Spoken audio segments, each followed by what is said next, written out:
Hi everyone, this is Ivan Meisner, one of the co-founders of Asentiv, and we're here in my home in Austin, Texas with my other co-founders of Asentiv, and I would really like to wish you a happy 20th anniversary in Asentiv. It is exciting to see the company do and be around 20 years later. It's amazing.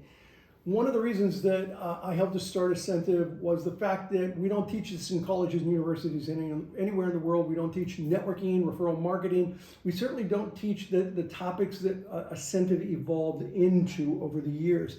It's about emotional intelligence in many ways. We don't teach it. And I recognized a long time ago that even though I as an individual may not be able to make a world of difference, I can make a difference in the world. And that's what you're doing. You're making a difference.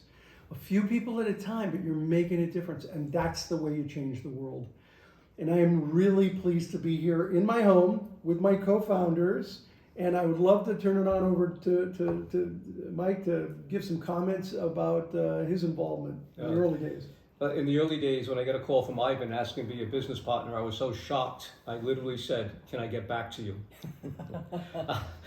Once I found out what he was really asking, I was so excited to be part of this company and work in the management and building the company. And shortly as we started to build, Ivan came to me and says, "You need more help?" And it was like, yes. But we didn't want to go outside. I wasn't looking for talent or money from outside. I wanted people from inside the company. And so I made a proposal. I said, why don't we start a race, ready, go, and see who can produce over $100,000 the fastest? Because that's somebody that's in the business. And we selling. Selling. Got to actually sell. And it was so interesting. So many people got so excited about it. But who comes out of nowhere but Eddie Esposito in the most devastating market of all the company? Nowhere was there a community like New Orleans at that time, and he does it. Because of Katrina. Right, yes, right. Because of a hurricane that devastated the city. And I can remember telling them, like, don't call me, I'll call you. When I see the numbers, I call you. And when that happened, I did. I called them. But this is post-Katrina. What did I get? I'm sorry, the call cannot be connected as dialed. We did finally connect. He was interviewed, became a partner, and what an asset in so many ways in contributing to the company. Yeah. And my takeaway from all of that was not just the winning of the sales contest. That was immensely important to me. In fact, it was one of the clarifying moments that when there's something inspiring, all the other obstacles kind of disappear. I didn't see the destruction. I didn't notice the electricity not being on. I didn't notice any of that stuff. I just was doing what I was supposed to do. And the following takeaway was it all revolved around establishing, maintaining, and nurturing communities of people. Typically, the people that we work with don't have boards of directors and boards of advisors or people that don't have a conflict of interest.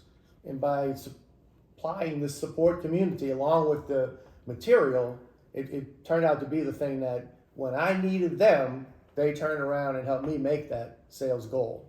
So the referral process, the community, the coaching, all started to take shape right here. But we still had another element to go.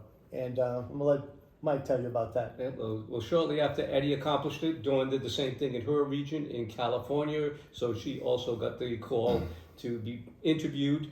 It was an interesting time because we knew we had this bombshell of talent that was going to be brought, into the founders. Bombshell.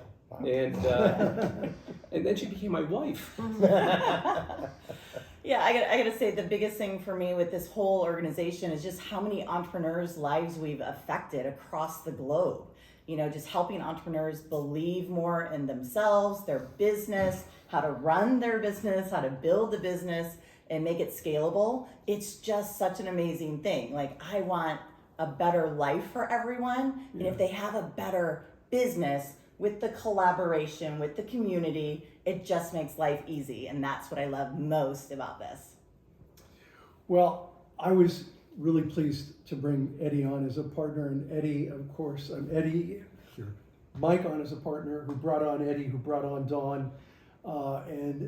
Mike, it was probably the best decision that I ever made to bring you on as a partner, because then you brought on Eddie and Dawn, who have done an amazing job. There aren't many partnerships that last years and years. Partnerships are tough in many ways. Both marital partnerships and professional partnerships are really difficult. And here we are several years later. You have a new owner. He's doing a great job. Sandro, shout out. You're doing a great job. Sehr gut. But we're still friends. Even after we have handed the reins over to someone else, we're still friends.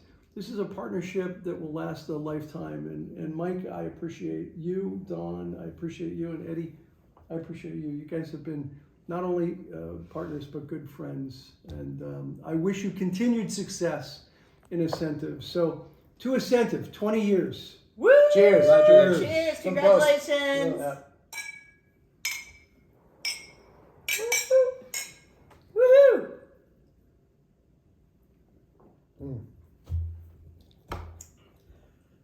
That works.